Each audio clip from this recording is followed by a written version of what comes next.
Mercredi 11 août 2022 était un grand jour pour les fans de Pékin Express, duo de choc. M6 diffusait la finale qui opposait Inès Reg et sa sœur Anaïs à Rachel Legrin-Trapani et son compagnon Valentin Léonard. En story Instagram, Miss France 2007 a d'ailleurs fait une révélation sur cet épisode. C'est beaucoup plus stressant, beaucoup plus intense, beaucoup plus rapide que tout ce que vous avez connu jusqu'à présent. Il va falloir être meilleur que jamais pour gagner, a confié le présentateur Stéphane Rothenberg aux finalistes.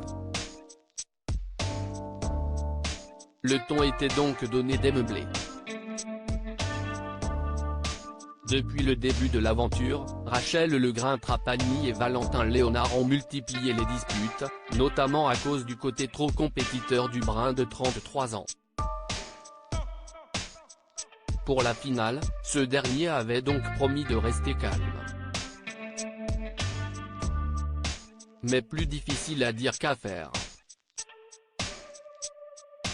Très vite, les téléspectateurs ont une fois de plus pu découvrir des images du couple en train de se déchirer, ce qui a valu de nouvelles critiques au papa d'Andrea, 2 ans. Mais si le public pensait que des tensions étaient survenues dès le départ, il n'en était rien. À l'écran, les téléspectateurs de M6 ont pu voir les candidats faire du stop pour se rendre sur une épreuve durant laquelle l'un devait conduire un tuk-tuk les yeux bandés, guidé par son partenaire. Ce dernier devait ensuite mettre la main dans 3 boîtes dont il ignorait le contenu pour récupérer une clé. Mais comme l'a dévoilé Rachel Legrin-Trapani, ce n'était pas le premier défi qu'ils ont dû relever. Par contre je ne comprends pas, la première épreuve a été complètement coupée au montage. Dommage parce que là pour le coup, la cohésion avec Val était au top, peut-on lire en légende d'une vidéo sur laquelle l'ancienne reine de beauté apparaît avec une mine blasée.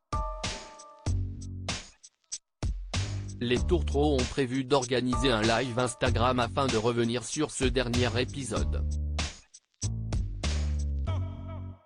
Peut-être en diront-ils plus sur le sujet. En attendant, ils ont fait quelques confidences à Télé Loisirs, l'occasion de découvrir que Valentin Léonard avait acheté une bague de fiançailles pour sa chère et tendre.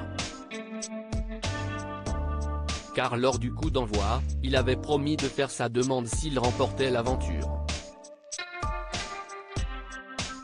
Par superstition, je ne me voyais pas faire une demande en mariage le jour d'une défaite, a-t-il regretté. Depuis, il n'a toujours pas sauté le pas, pour le plus grand désespoir de Rachel Legrin-Trapani. Mais ça viendra. On choisira le bon moment et le bon jour, a-t-il conclu.